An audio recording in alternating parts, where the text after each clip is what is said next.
Grace and peace to you this day, friends and family, and welcome.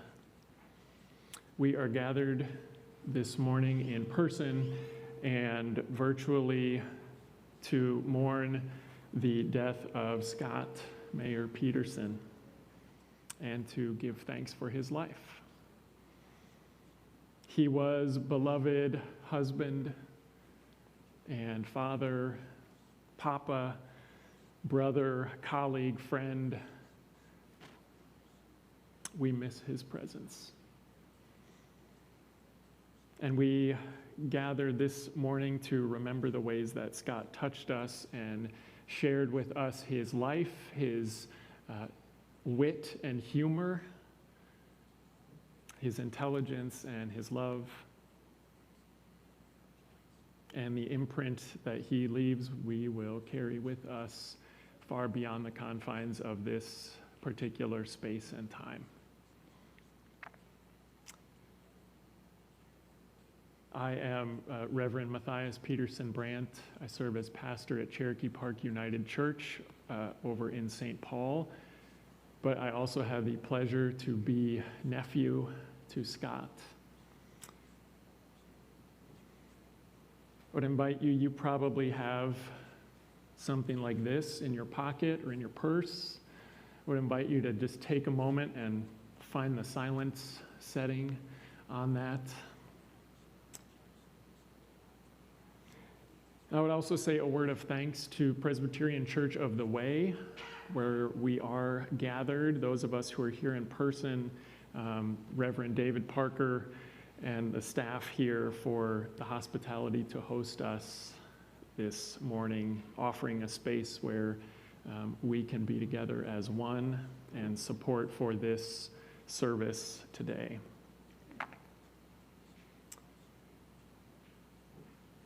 Will you join with me in prayer? Eternal God, creator of the cosmos, you formed each of us, and by your breath gave us life. Send to us this day a measure of comfort and peace, and abide with us in love which never fails. Amen. Jesus says, "Blessed are those who mourn, for they will be comforted."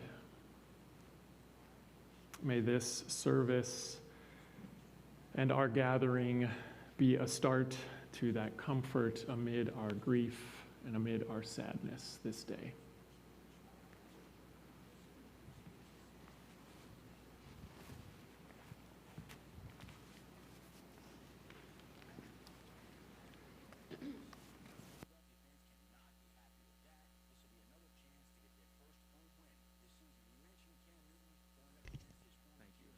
Matthias, thank you. I am Scott's younger brother, younger by 4 years, so he was big brother to me. He asked me if I wanted to say anything, and I said, well, I'd like to read Psalm 23. It's the passage that my mother taught me back in 1966 when her mother died. Coincidentally, our maternal grandmother was born on August 13th, and Scott was born on August 13th as well. They shared birthday.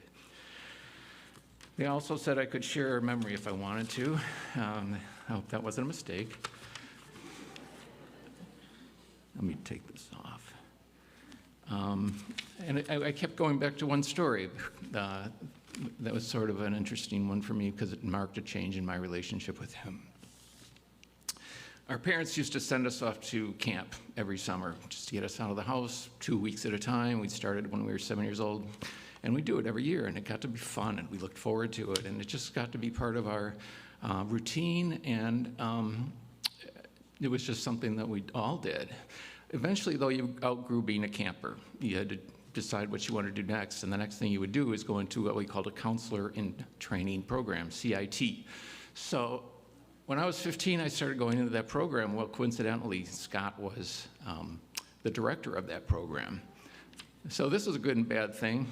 You know, it's kind of like having your parent there or something, you know, and you've got this relationship with a sibling that's always sort of tense at times.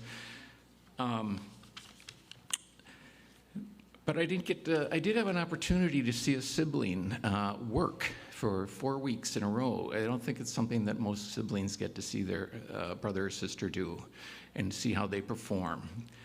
I mean, this was Scott's paid job, and I was there to learn. He was going to come into the conference room that we went to, and he was going to lecture us for 2 to 3 hours every morning for 2 weeks. So this was potentially awkward because he knew all my dark secrets, and this was a chance for him to be malicious and make fun of me in front of my peers. And it was like how parents can do, when they embarrass you in front of your junior high friends. I was afraid that this was going to be ugly. And the other thing was that, I knew what teachers were like, and he was going to be our teacher. And it's like, well, is he going to be a good teacher, a bad teacher? This is going to be interesting. So, first of all, what he was supposed to do is teach us how to be responsible counselors, what our responsibilities were, and to, help give that camper a really good, positive user experience. I shouldn't have worried.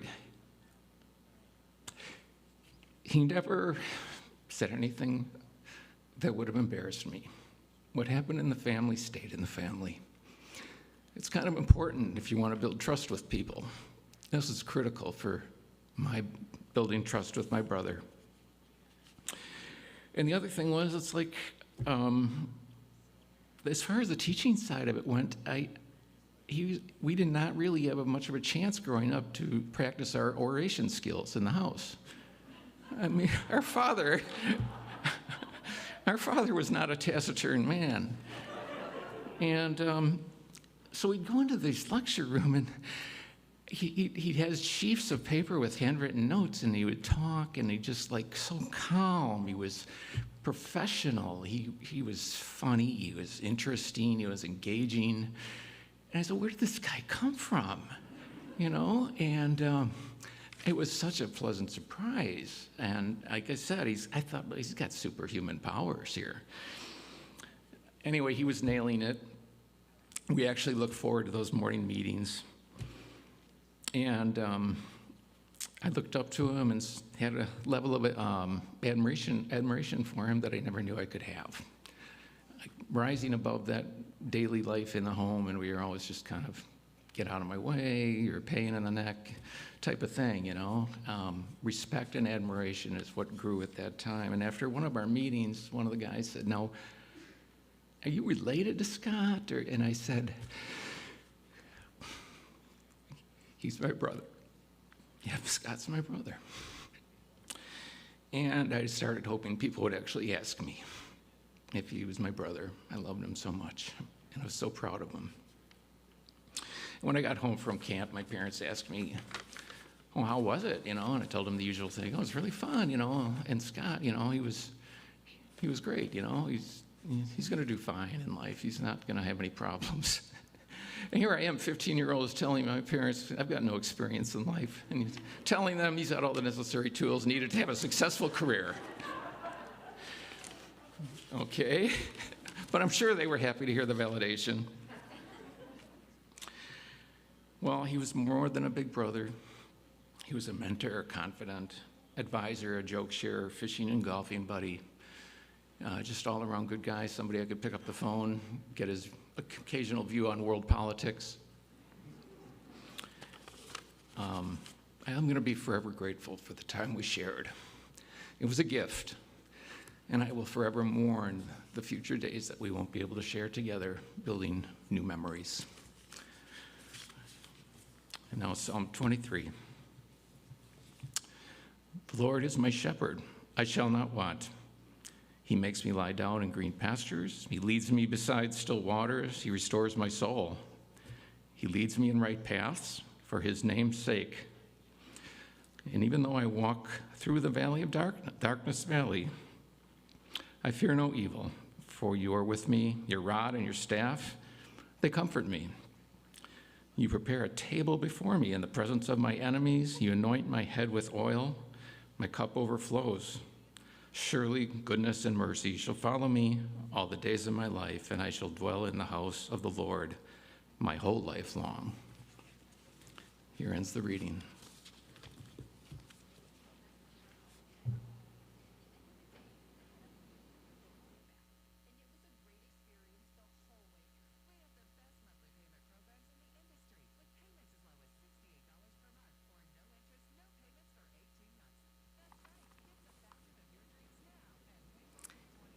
I have my dad's thumbs.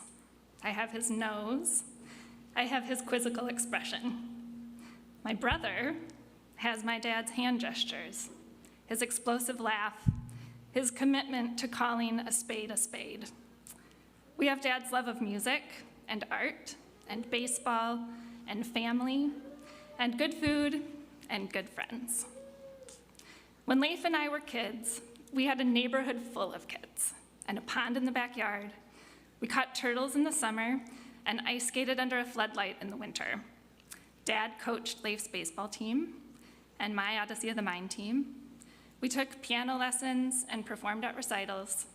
We went on family vacations to the Boundary Waters, where we picked blueberries and weathered days of rain and saw baby moose twins.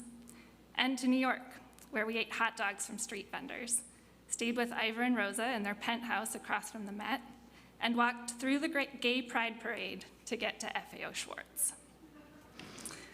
My parents loved to cook and to entertain, at their best with family and friends around the dining room table. Easter supper, where we kids got to use the good china. The Scandinavian Christmas smorgasbord, with every room full of lively conversation, many of you there. Mom telling me to stop eating all the gravlax, and Dad at the stove, stirring the flittergut, a task for which most years he successfully mustered his thin patience to accomplish, dedicated to the family tradition passed down from his mother. The Thailand reunion, where we made loy krathong, banana leaf boats with flowers and candles that we set out on the pond, thanking the water in our land of 10,000 lakes, and sending away negative thoughts and past hurts. The first concert my dad took me to was Ringo Starr at an outdoor amphitheater in Minneapolis. He said we had to go because the Beatles were the greatest of all time. This was a common refrain for Dad, said in his garbled Muhammad Ali impersonation. Elvis was the greatest of all time. Michael Jackson was the greatest of all time. Ernie Banks, Madonna, Kirby Puckett. Dad was in awe of greatness. We went to see Baryshnikov, our breath taken away by his impossibly perfect command of body and stage. Dad took Leif to see Ken Griffey Jr. in New York City, where Leif cheered excitedly for Griffey's home run. Dad was thrilled, but also terrified that the Yankees fans were going to beat them up. Dad was grateful he got to watch my brother and me grow into adulthood, a gift valued all the more dearly because his own mother died in his second year out of college. Faced with his own death too early, my dad was most sad that his youngest grandchildren, Callum in particular, wouldn't remember him.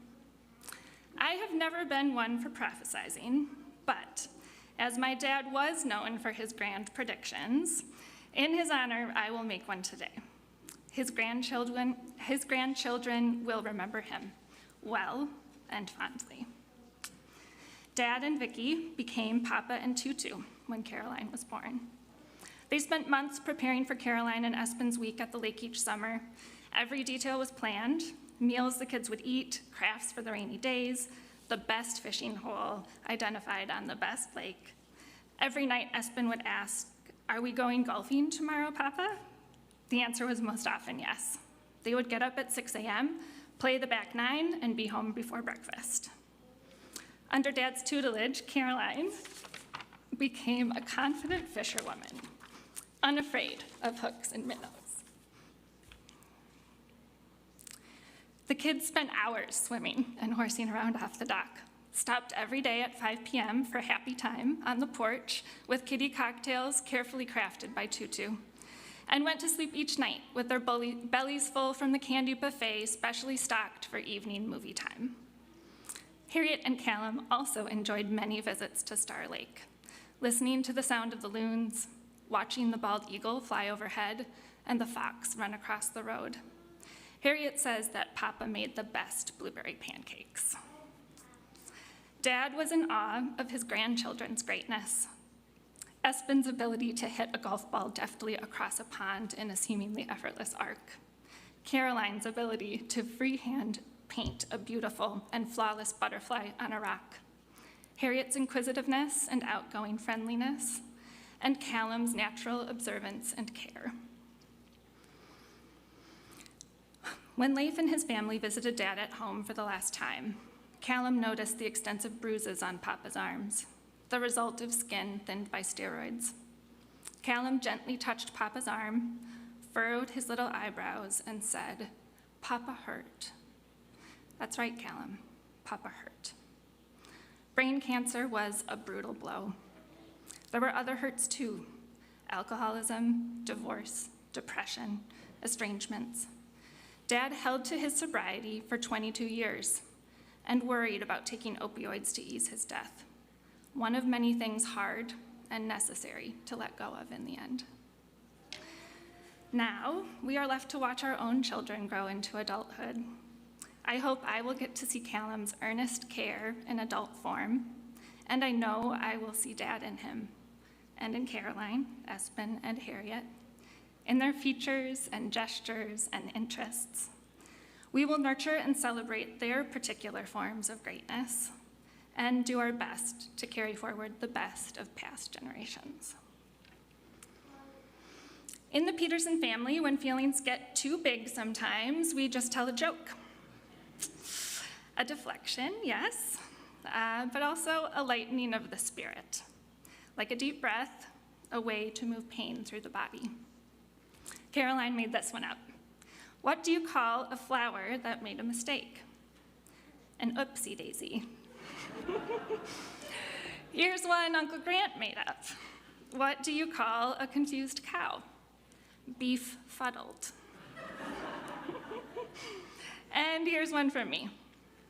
Adapted from Stephen Colbert and Keanu Reeves. Homage to Dad's love of celebrity and pop culture. What happens when we die? The ones who love us miss us.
I bring you greetings from the fishing buddies. Some of us are here, obviously. Jim Templeton is here. Rob Wilcox. Perhaps Bruce Seal, but I don't know that I see him at the moment. Others couldn't make it. They are trying to watch by the streaming service. Chuck Moore, Dave Moore, and Bruce Kerber. We wanted to extend our deep condolences to Vicki, to Leif, and to Kaya, not necessarily in that order, to their kids, to Grant, and to Heidi, and wish that you understand that we spent many years fishing with Scott. We tried to teach him how to fish. And he finally got down the ability to catch weeds to the point where his son painted a picture of Scott holding a Scotty fish, which was all fishing weeds on the hook. If there was one guy who was excited about anything, it was Scott when we went fishing, and weeds were perfectly fine. He had as much enthusiasm of setting the hook on that as he would on a real walleye. So he was not necessarily a humble student, but a few times when he rose to the occasion, he loved to point out that he had made real progress. And when he would, one time at a lake, cast out and said, "Watch this guy," he's cast out and caught a bass. I think he was probably at the 7th level of nirvana because it happened the way he wanted to go. So I'm sure he would want me to say to his classmates from college that went on the Far East tour, Kap Kun Kap, and welcome. Now, thanks to Grant, even though I'm listed as giving the reading of Ecclesiastes, I'm adding a lot more at the beginning in the form of reflections. So thanks for opening that door, as we say in the legal profession, and I'm going to run with it. Ecclesiastes, as you probably know, whether you're a student of the Bible or not, is a beautiful poem. And its poetry was captured and put to music by Pete Seeger back in the mid-50s. Now that would cover most of us in terms of our birth. And he called the song Turn, Turn, Turn. And it was made more popular in 1965 by a country rock band called the Byrds. And for those of you who are too young, write this down. Byrds are spelled B-Y-R-D-S. And the tune, Turn, Turn, Turn, of course, is like an earworm. So yes, you're welcome. But why do I bring all this musical history up related to Ecclesiastes? Because that language from that poem played an important part of the life experience, and I say important part because I'm saying it's an important part, to Scott and Vicki, because back on March 5th, 2005, they were married. That's over 16 years ago. And at the wedding, there was a meal afterwards, and then there was toasting, which of course is an appropriate tradition. Except I thought, oh my goodness, what am I going to toast? I mean, I know this guy. He goes way back for me. And I recalled the years that we met. We both went to St. Olaf. We both were on the Far Eastern term, but I was a couple years ahead of him, and we were on different terms of the Far East term, but we had a lot in common with that experience. So after we did meet after college, we had a lot in common to talk about. And I was introduced or reintroduced to Scott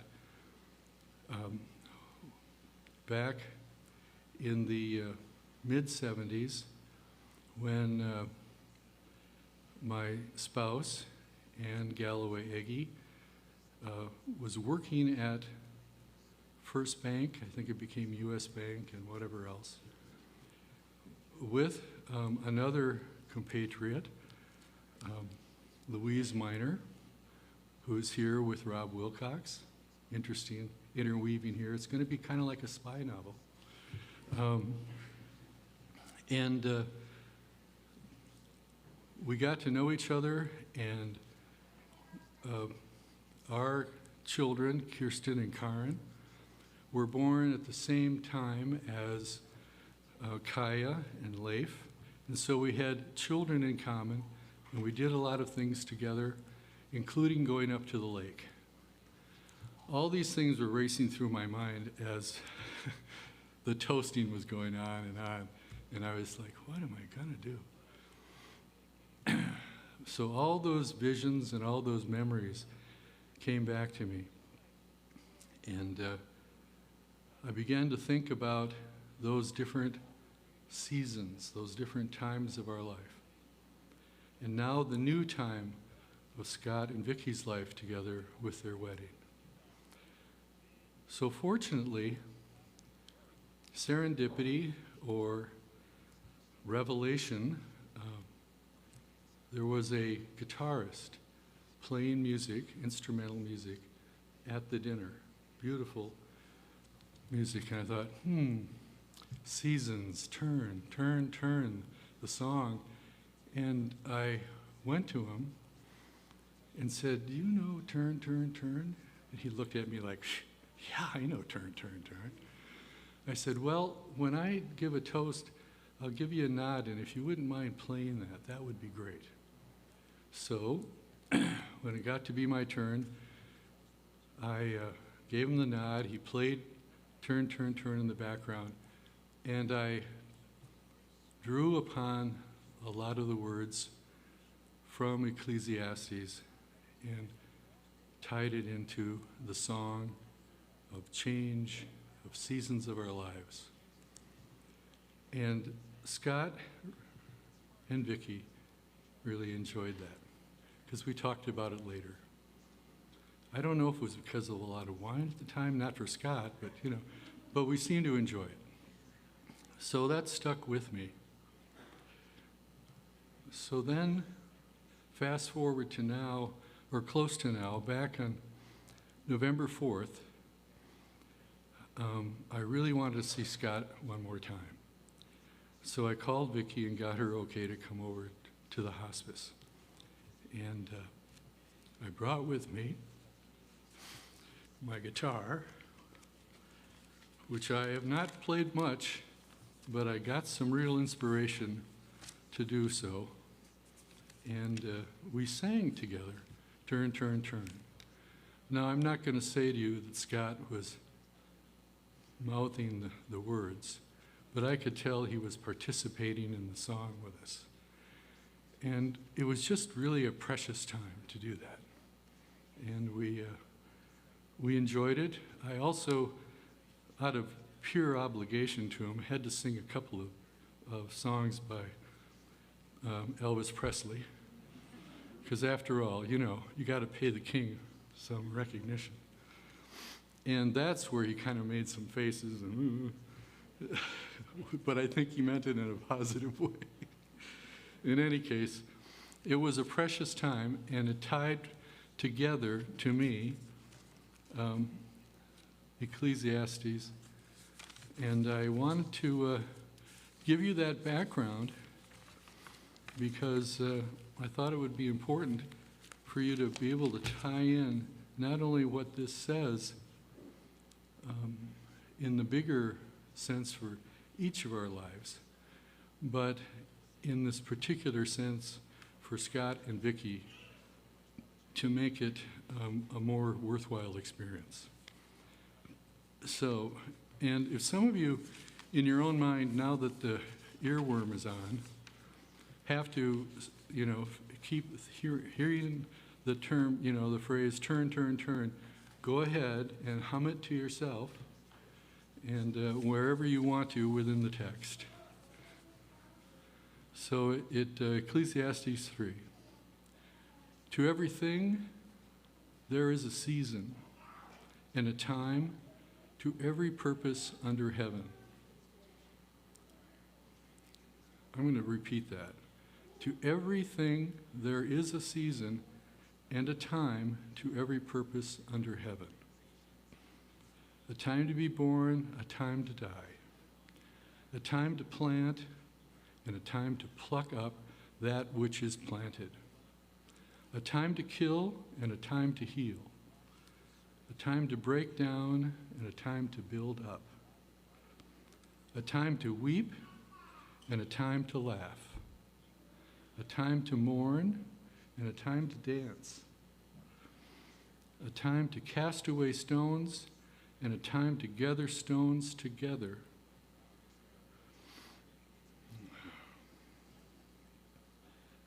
A time to embrace and a time to refrain from embracing. A time to get and a time to lose. A time to keep and a time to cast away. A time to rend and a time to sow. A time to keep silent and a time to speak. A time to love and a time to hate. A time of war and a time of peace. Amen.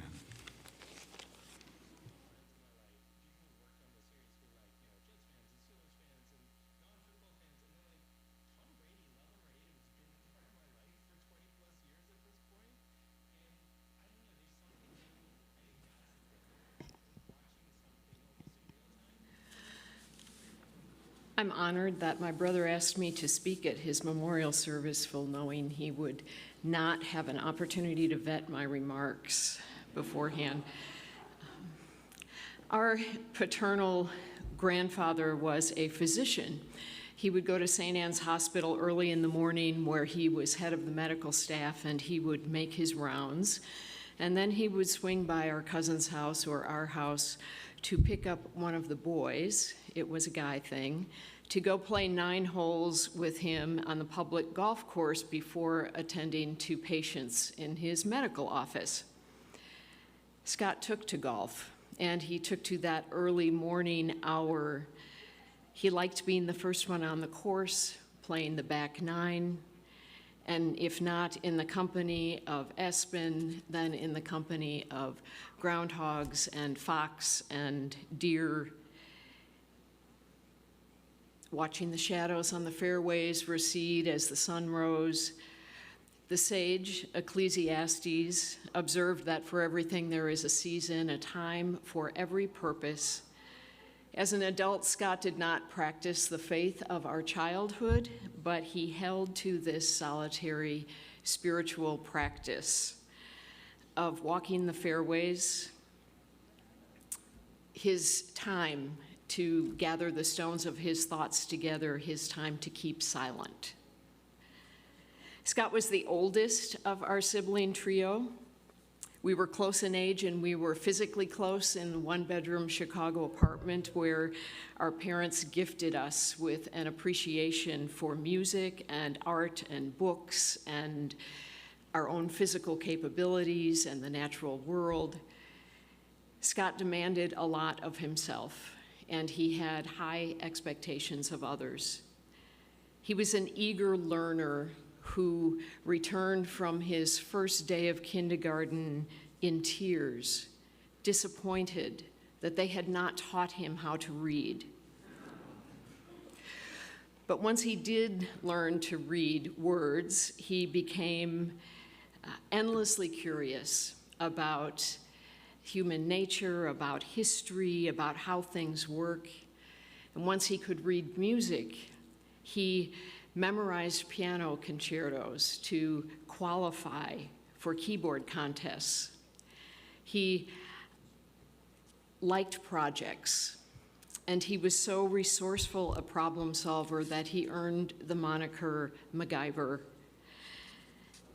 His changeable temperament made him quick to anger, but even quicker to laugh, or to reel you in with a story that ended in a groan-worthy punchline. Scott had a moral compass that never skewed off true north, so the offense that he took at dishonorable people or actions was unequivocal. Whether it was his indignation over the church's protection of pedophile priests, or his disappointment over the Wells Fargo account fraud debacle, or his outrage at the cheating Houston Astros and that horse-doping trainer, Bob Baffert, or more recently, the injustice that he was denied the treat of a cookie after his terrifying bout with aspirating pneumonia. Scott was authentic, some might say unvarnished, in his opinions. He told the truth as he understood it about people and politics and business, even when, maybe especially when, he sensed that his audience did not share his point of view. He did not shy away from being a contrary voice. In fact, he found sport in it. As a high school debater, Scott created flashcards with talking points. He committed to memory factoids that he could deploy in service of dominating his opponents in verbal sparring matches. It energized him and became a mode of engaging people the rest of his life. He preferred being the initiator of discussions, thus assuring that the topic would be one on which he himself was well-versed. Like the time that Grant recalls when Scott opened an argument saying casually, "Did you see that article in the Tel Aviv Times about..." Our Uncle Bob, who happened to be present, cut him off, responding wryly, "Oh yes, Scott, we've all read that article," clearly signaling, "We see what you're about to do here." Scott was indeed an aggressive provocateur, but he was also a gentle spirit and a loyal friend, one who reached out, one who remembered things that were important to you, one who would bail you out of a jam if he could, and at the turning points in your life, he showed up. He loved being outdoors. He loved the thrill of landing the occasional fish But the true gift of fishing with buddies wasn't in the walleye, it was in their decades-long friendships.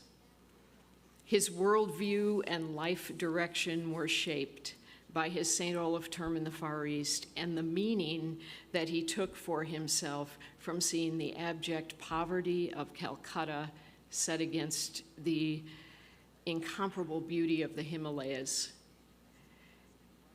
But the enduring value to him of that time was the friendships that he formed. He made friends with neighbors on the golf course, in his work life. His first job in a bank was as an automobile repo man. Got to start somewhere. But he moved from cash flow management to technology to acquisitions to product development to integration of payment systems.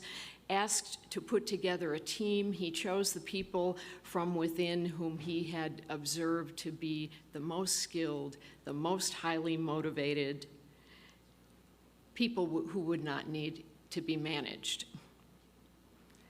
And then he led them in drafting a blueprint for the reengineering of the banking industry, not fully aware of the broad impact of their work while they were toiling away in the midst of it. Over time, Scott's economic and financial insight and his intrepid embrace of innovation benefited several major banking institutions and businesses. And as he changed jobs across geography and time, he continued to nurture the meaningful relationships that he had cultivated in each place. He kept in touch. His thoughtfulness manifested in good manners, in clipping and sending to people articles that he thought would be of interest to them, in handwriting notes to friends and colleagues, in remembering events and dates that were significant to the people who were significant to him. He was a son, a husband, a father and grandfather, brother, cousin, uncle, neighbor, co-worker, friend, who brought his considerable energy to every one of his roles. And in the last 20 plus years, so many good things came together for him. He got sober, he met Vicki, who nudged him to take more trips, go to more concerts, have more fun. She was his devoted companion who loved him enough to challenge him when he was wrong, who was there come what may, to face life with him through sickness and health and job moves and address changes and parents' deaths, the all of it. Scott was so proud of the persons who Kaya and Leif grew up to become. He cherished his grandchildren, and he had big plans for a long retirement. Because he was a planner, he liked thinking about what he would do next. He liked scheming about the next fun adventure, the next fish to catch, the next meal to cook, planning with Vicki the things they would do with Caroline and Espen at Star Lake, looking forward to the weekends that Leif and Alyssa and Callum and Harriet would visit. He had fun in the moment, but seemed even more animated when he was planning and anticipating what he was going to do next, which made a terminal illness all the more devastating, incomprehensible. He could not plan or dictate its course. By his own giftedness and grit, Scott had been able to recreate his life brilliantly each time he faced a setback personally or professionally. How infuriating to have no control over the unfolding illness, and how difficult to reconcile himself to a random, deadly diagnosis that not only wrested from him power over his life in the present, but also stole from him a much imagined future. Some things are just insolubly painful. You can't make them better. You can't make them turn out differently. So we are left aching with a desire for life itself, aching for more. Our maternal grandfather used to say, "I'm living on borrowed time," meaning I think I may have lived longer than I should have. I'm borrowing time from death. But in truth, aren't we all living on borrowed time? This day was not promised to us. Every meaningful relationship we have in our lives exists in the ever-shortening time before us. Even now, we walk in the shadow of death, with the knowledge that when we cross the threshold from this life into the mystery beyond, we will leave behind every striving. Our money, our power, our looks, our accomplishments, our loved ones, our memories. So if there is anything redemptive about today, maybe it is a keener awareness for we who are left that life's fragility makes time sacred. It is the space in which we still can choose to love, to forgive, to make note of the smell of the late autumn air, to affirm the value of a friendship by sending that handwritten note. While Scott's eyesight was still clear, he read the book called The 5 Invitations, subtitled What Death Can Teach Us About Living Fully. He marked some sections of the book. He had some page corners turned down, but he underlined this sentence. As people come closer to death, two questions really matter to them. Am I loved? Did I love well? I don't know what Scott concluded when he contemplated those questions in the company of groundhogs and deer out on the golf course at dawn, but I know what the answers are. Yes, Scott, you are loved. Yes, Scott, you loved well.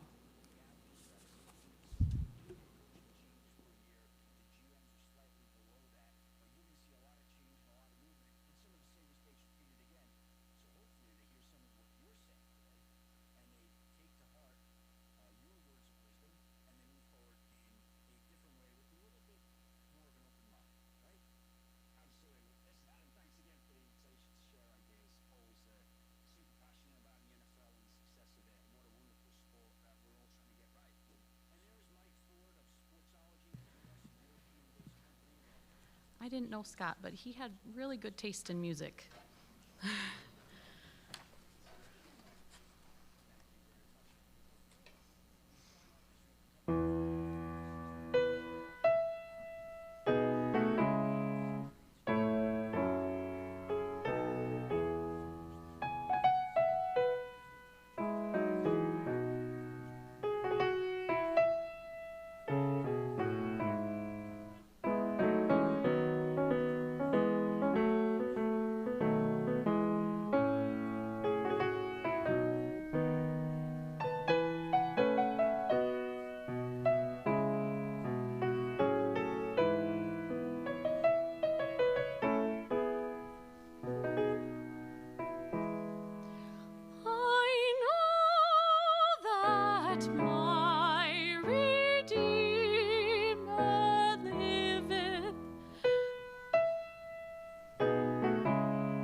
Upon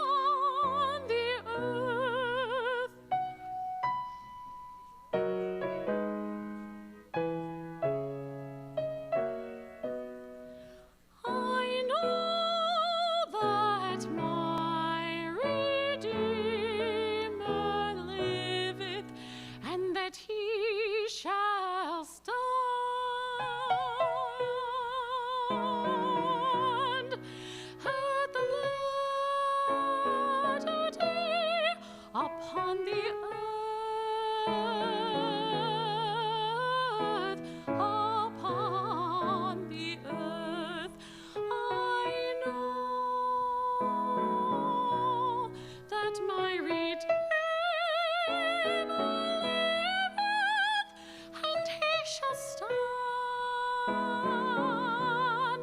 at the latter day upon the earth,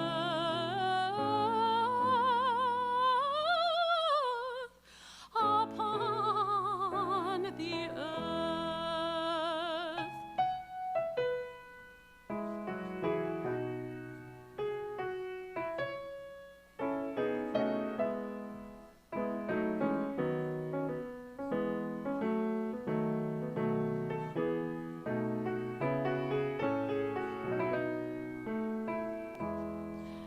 And the worms destroy this body,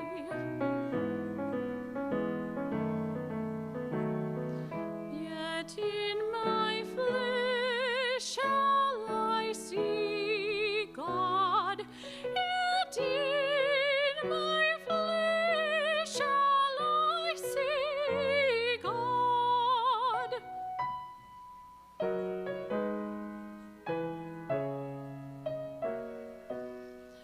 I know that my Redeemer liveth, and the worms destroy this body. Yet in my flesh shall I see God. Yet in my flesh shall I see God, shall I see God. I know that my Redeemer liveth,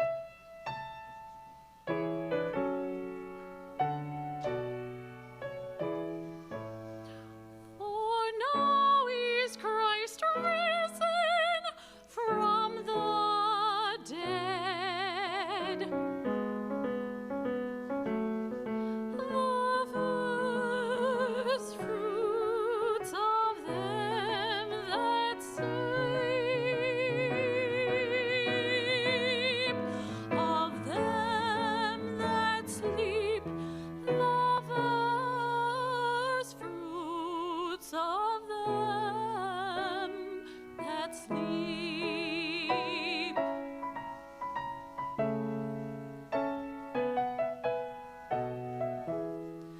For now is Christ risen, for now is Christ risen from the dead.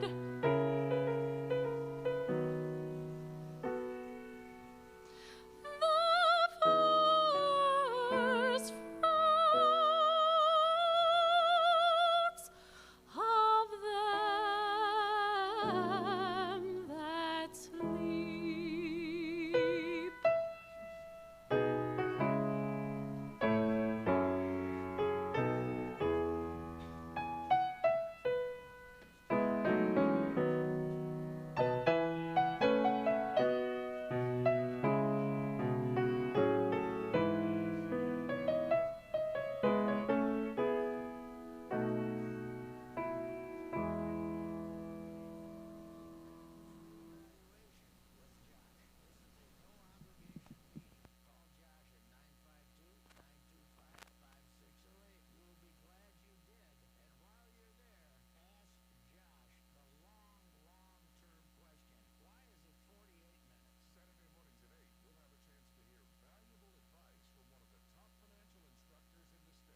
Will you join with me in prayer?